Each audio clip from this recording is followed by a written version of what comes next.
RC midi 45, les invités du Grand Angle aujourd'hui sont Juliette Smith-Ravin, professeure des universités, responsable du groupe de recherche Biosphère et présidente de l'association Arrêt Bio. Elle est accompagnée de Laurent Marlin, enseignant-chercheur. Oui, on vous le disait à l'instant, on s'intéresse ce midi au premier colloque international Biosphère qui se déroule la semaine prochaine, 18, 19 et 20 juin, au campus de Schellcher. Bonjour à tous les deux. Bonjour. Alors, plusieurs études sont menées sur notre biodiversité, des travaux en lien avec la santé. Que précisent-ils, ces travaux ?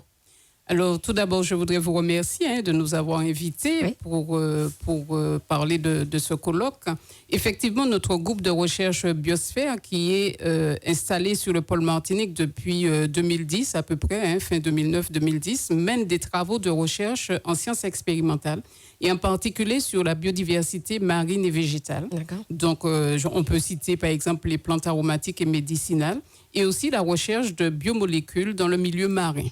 Et effectivement, c'est pour essayer de trouver des composés qui pourront servir à la santé, améliorer notre santé par la suite. Alors, dans ces recherches aujourd'hui, elles ne sont pas encore terminées, mais qu'est-ce qu'on peut dire de ce qui a déjà été fait? Donc, par exemple, j'ai parlé des plantes aromatiques et médicinales. Nous avons eu une thèse qui a été élaborée l'année dernière et soutenue sur une plante endémique de la Martinique et qui a montré qu'on pouvait utiliser, cette plante est utilisée pour des calculs urinaires chez certains patients. Mais on est en train de continuer des recherches pour montrer effectivement que l'on peut valoriser cette plante. Alors, nous avons aussi préalablement fait des recherches sur les fruits que nous continuons actuellement.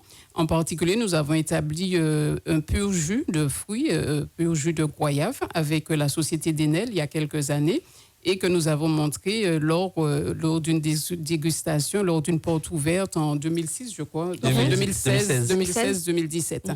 Et nous continuons aussi à valoriser nos fruits et nos plantes médicinales. Alors, une valorisation des fruits, des plantes, mais en ce moment, on parle beaucoup de chlordécone qui nous affecte, qui nous inquiète particulièrement. Est-ce que ce sera aussi l'occasion d'en parler, d'évoquer ce phénomène de chlordécone sur notre santé, de l'impact que ça peut avoir ? Alors oui, tout à fait. On aura des intervenants qui vont aborder le sujet, mais il y aura également des présentations qui seront faites sur les impacts environnementaux et surtout sur ce qu'on appelle la psychosociologie environnementale et vraiment comment les individus interagissent avec leur environnement, l'impact que cet environnement a sur les individus et surtout les représentations et les comportements qui vont avec. Oui, parce qu'on parle souvent de réconcilier l'homme avec la nature, mais oui, c'est faisable. Mais quand on regarde certains comportements, parfois, on se demande comment faire. Alors, comment faire, justement, je vous pose la question.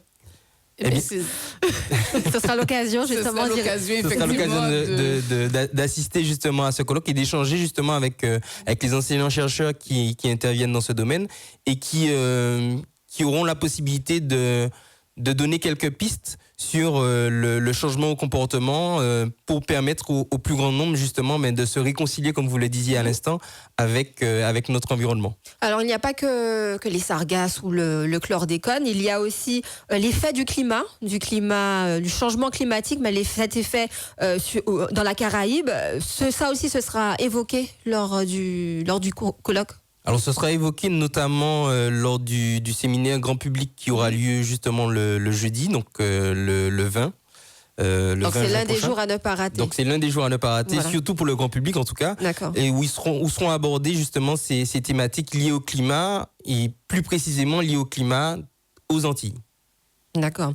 Alors, pour cette première édition, il y aura des intervenants de la Caraïbe, des États-Unis, mais aussi de l'Hexagone, qui exposeront leurs recherches, en tout cas, sur des grands thèmes. Quels sont les autres grands thèmes qui seront évoqués avec eux, notamment ceux des États-Unis qui viennent?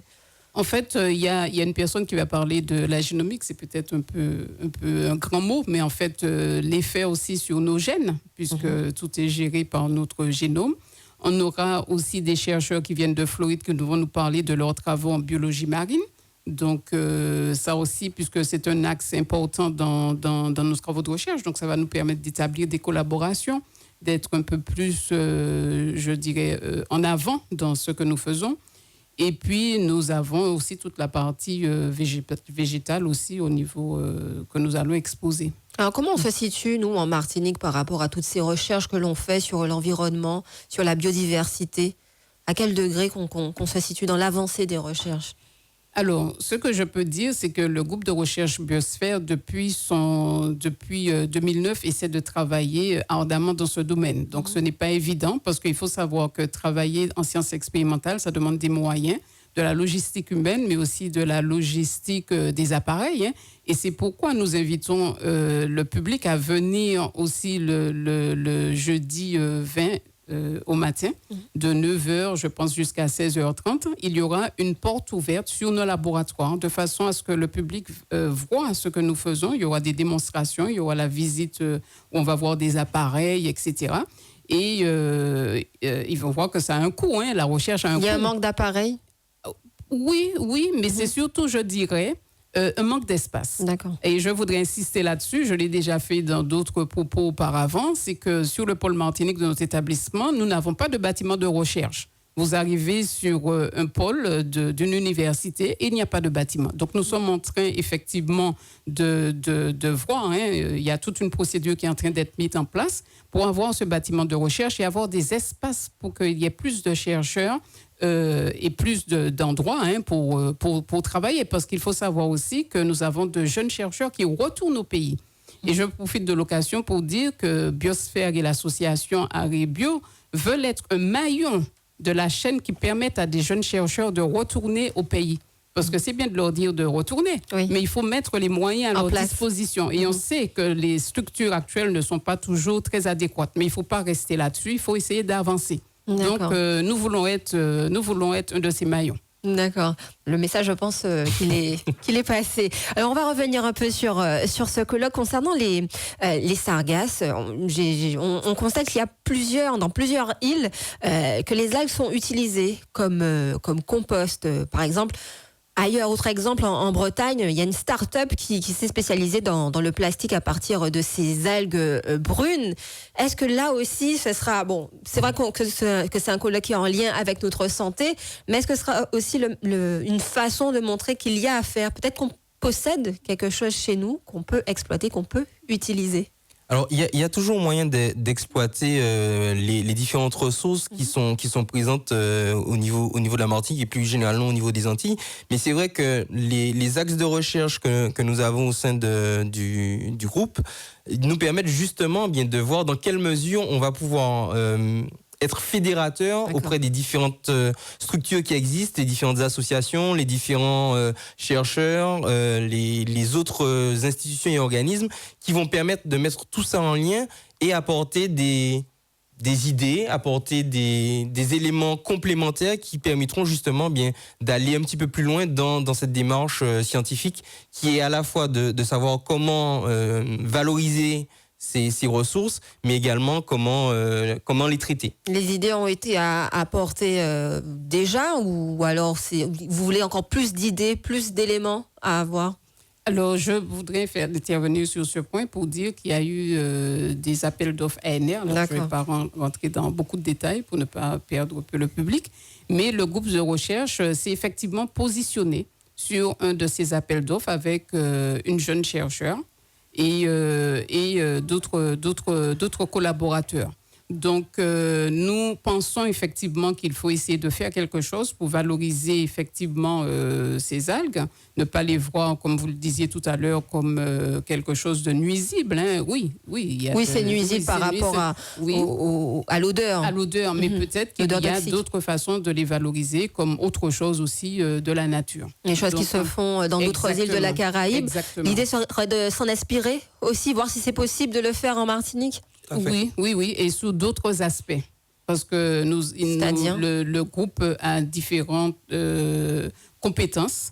Et il peut y avoir des applications auxquelles nous n'avons pas pensé tout au début. Donc, je ne peux pas tout dévoiler. Donc, d'où l'intérêt d'avoir des idées, d'autres idées. Et d'autres idées, puis de ne pas travailler en autarcie, de travailler avec l'extérieur. Voilà. Donc, ce travail collaboratif qu'on essaye d'initier depuis un certain nombre d'années avec des personnes de l'extérieur l'extérieur à l'Université des Antilles. Alors, vous constatez justement que ces personnes de l'extérieur ont une certaine méconnaissance peut-être de ce qui nous entoure. On parle des sargasses là à l'instant, mais peut-être du reste, de notre biodiversité et autres, ou pas totalement? Pas vraiment. Alors bien au contraire. Ça change. Ça change. Voilà. De plus en plus, justement, nous avons un certain nombre d'enseignants-chercheurs qui s'intéressent à ce qui se passe aux Antilles, à ce qui se fait aux Antilles également.